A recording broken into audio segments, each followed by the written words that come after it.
विनोद नाम का लड़का अपनी माँ जानकी के साथ रहता था। विनोद के पापा बिजनेस की वजह से दुबई में रहते थे। विनोद की उम्र लगभग 18 साल थी, लेकिन जानकी अभी भी बुढ़ी नहीं दिखती थी। वह हमेशा छोटी ड्रेस पहनकर रहती थी और क्लब जाना, किटी पार्टी करना उसके शौक थे। एक दिन विनोद का दोस्त सौरभ विनोद के घर आता है और विनोद अपनी माँ जानकी से कहता है, माँ मेरा दोस्त सौरभ आया है तो इसके लिए जूस ले आओ। जानकी सौरभ के लिए जूस लेकर आती है। जानकी जैसे ही झुककर सौरभ को जूस देती है, जानकी की ड्रेस का गला थोड़ा बड़ा होता है। सौरभ की नजर जानकी के गले पर टिक जाती है। जानकी सौरभ के गलत इरादे को समझ तो जाती है, लेकिन कुछ बोलती नहीं क्योंकि वहाँ विनोद होता है। जानकी सौरभ का ध्यान भटकाने के लिए उसके सामने बैठ जाती है। सौरभ से बर्दाश्त नहीं होता, वह पसीने से लथपथ हो जाता है। विनोद सौरभ से कहता है, सौरभ तुम्हें इतने पसीने क्यों आ रहे हैं, जबकि एसी भी चल रहा है। सौरभ कहता है, यार मुझे लगता है मेरी तबीयत कुछ खराब हो रही है, मैं जा रहा हूँ, कल मिलते हैं। ऐसा कहकर सौरभ वहाँ से चला जाता है। जानकी सौरभ को जाते देख मन ही मन मुस्कुराने लगती है।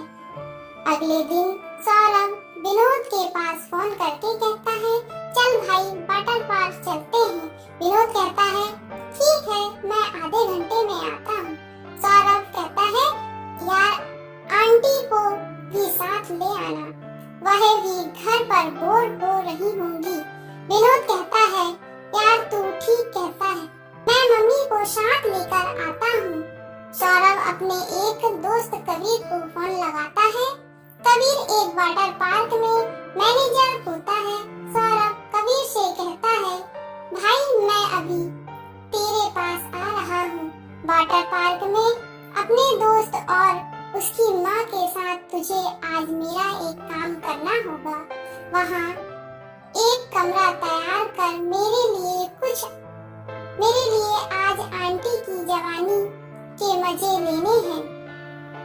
कबीर कहता है, भाई तेरे इतने बुरे दिन आ गए, अब लड़कियों की वजह तुझे आंटियों के साथ बिस्तर शेयर करना पड़ेगा।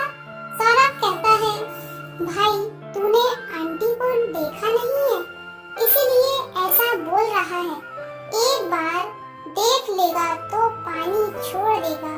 कबीर कहता है, क्या बात कर रहा है, सच में ऐसा है? सौरभ कहता है, हाँ यार तभी तो मेरा मन उनके साथ बिस्तर गर्म करने को तड़प रहा है। कबीर कहता है, यार फिर तुम मुझे भी चाहिए, आंटी की चाहिए। सौरभ कहता है, ठीक है तू भी मौके का चौका मार लेना, अभी जल्दी से एक रूम रेडी करके रख, हम तीनों आते हैं। ऐसा कहकर सौरभ फोन रख देता है और वाटर पार्क के लिए निकल जाता है। तीनों मिलकर वाटर पार्क पहुंच जाते हैं। तीनों राइड का मजा लेने लगते हैं। तभी जानकी ड्रेस चेंज करके वहां आ जाती है। जानकी छोटा सा स्विमिंग कॉस्ट्यूम पहनकर आ जाती है। सौरभ जानकी को ऊपर से नीचे तक देखने लगता है। सौरभ अपने आप को कंट्रोल नहीं करने लगता और तीनों मिलकर राइड का मजा लेने लगते हैं। थोड़ी देर बाद कुछ राइड हो जाती है। तब सौरभ जानकी को थोड़ा साइड में ले जाकर जानकी से कहता है, आंटी जी वहाँ वो राइड भी अवेलेबल है जो अंकल जी के साथ आप करते हैं। जानकी खुश हो जाती है और कहती है, क्या सच में वो राइड भी है? सौरभ कहता है, हाँ आंटी जी, उसके लिए एक स्पेशल कमरा है यहाँ। जानकी कहती है, हमारे साथ तो विनोद है, उसे कुछ पता चले तो? सौरभ कहता है, आप आप चिंता मत करो, आंटी उसे कुछ पता नहीं चलेगा, मैं सब संभाल लूंगा। सौरभ विनोद से कहता है, विनोद तू इधर वाली राइड कर, मैं और आंटी दूसरी साइड वाली राइड करवाने जा रहा हूँ, तू भी यहाँ वाली राइड करके आ जाना। ऐसा कहकर सौरभ और जानकी वहाँ से चले जाते हैं। सौरभ और जानकी को एक कमरे में लेकर जाता है। जानकी कहती है, वैसे सौरभ मुझे खुश कौन करेगा? सौरभ कहता है, मैं हूँ ना आंटी। ऐसा कहकर सौरभ जानकी के ओठों को चूमने लगता है और जानकी के साथ रोमांस करने लगता है। तभी पीछे से कबीर आ जाता है, वह भी जानकी के साथ रोमांस करने लगता है। जानकी सौरभ से कहती है, ये कहाँ कैसे? सौरभ कहता है, आंटी मैंने कबीर से वादा किया था, मैं इसे आपके साथ रोमांस करवाऊंगा, इसी शर्त पर इसने मुझे यह कमरा दिया है। जानकी कहती है, लेकिन मैं दो के साथ रोमांस कैसे कर सकती हूँ? सौरभ जानकी को मनाता है। जानकी थोड़ी देर नखरे करती है, फिर मान जाती है और कबीर भी जानकी के साथ रोमांस करने लगते हैं। उधर विनोद सौरभ और जानकी को ढूंढता रहता है। जानकी और सौरभ विनोद के पास जाते हैं। विनोद कहता है, मैं कब से ढूंढ रहा हूँ, आप दोनों कहाँ थे? सौरभ कहता है, उधर राइड का मजा ले रहे थे। जानकी कहती है, मैंने तो राइड के बहुत मजे लिए, मैं तो कभी भूल ही नहीं पाऊंगी। विनोद कहता है, ठीक है, अब हमें बहुत समय हो गया है यहाँ आए हुए, हमें कपड़े चेंज करके चलना। जानकी कहती है, ठीक है। जानकी सौरभ और विनोद तीनों कपड़े चेंज कर घर चले जाते हैं। रात के समय जानकी को वाटर पार्क वाली बात बहुत याद आ रही होती है। जानकी सौरभ के पास फोन करती है। सौरभ कहता है, क्या हुआ, इतनी रात में फोन कर रहे हो?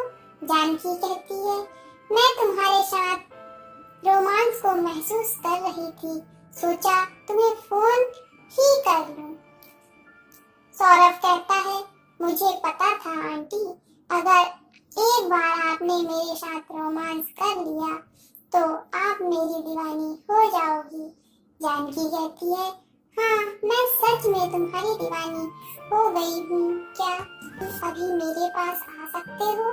सौरभ कहता है, आंटी अभी तो बहुत रात हो गई है। जानकी कहती है, तो क्या हुआ, आ जाओ ना विनोद, तो सो चुका होगा, तुम रोमांस करके चले जाना। सौरभ कहता है, ठीक है आंटी, मैं अभी आता हूँ। सौरभ बाइक से जानकी के घर पहुँच जाता है। जानकी सौरभ को अपने कमरे में लेकर आती है, फिर दोनों रोमांस करने लगते हैं। उधर विनोद की आंखें खुल जाती हैं, वह जानकी के पास जाता है। विनोद जैसे ही जानकी के कमरे में जाने को होता है, उसे जानकी के कमरे से आवाज आती है। विनोद खिड़की से झांक कर देखता है तो उसके होश उड़ जाते हैं। वह देखता है उसकी माँ और दोस्त दोनों रोमांस कर रहे होते हैं। विनोद को गुस्सा बहुत आता है, वह अपने कमरे में चला जाता है। उधर सौरभ भी रोमांस करके चला जाता है। सौरभ के जाने के बाद विनोद जानकी के कमरे में जाता है। वह जानकी के मुंह को तकिए से दबाकर मार देता है और रात में ही जानकी की लाश को ठिकाने लगा देता है। इतना करने के बाद भी विनोद को गुस्सा शांत नहीं होता है। अगले दिन सौरभ को लेकर पहाड़ों पर जाता है। वहाँ विनोद सौरभ को एक धक्का मार के गिरा देता है। सौरभ कहता है, क्या कर रहा है, मुझे धक्का क्यों दिया? विनोद कहता है, मैंने तुझे अपना सबसे अच्छा दोस्त समझा और तूने मेरी पीठ पे छुरा घोंप कर। सौरभ खड़ा हो जाता है और कहता है, क्या बकवास कर रहा है तू विनोद? फिर से सौरभ को धक्का देकर गिरा देता है और एक बड़ा सा पत्थर उठाकर कहता है, तुझे क्या लगता है और मेरी माँ मिलकर मुंह काला करेंगे और मुझे कुछ पता नहीं चलेगा। सौरभ बहुत डर जाता है और कहता है, तू मेरी बात सुन, यह पत्थर नीचे रख दे। विनोद गुस्से में वह पत्थर सौरभ के मुंह पर फेंक मारता है और सौरभ मर जाता है। विनोद अपने घर जाता है। कुछ समय बाद पुलिस को सबूत मिल जाते हैं। सौरभ को विनोद ने मारा है। पुलिस विनोद को उसके किए की सजा देती है।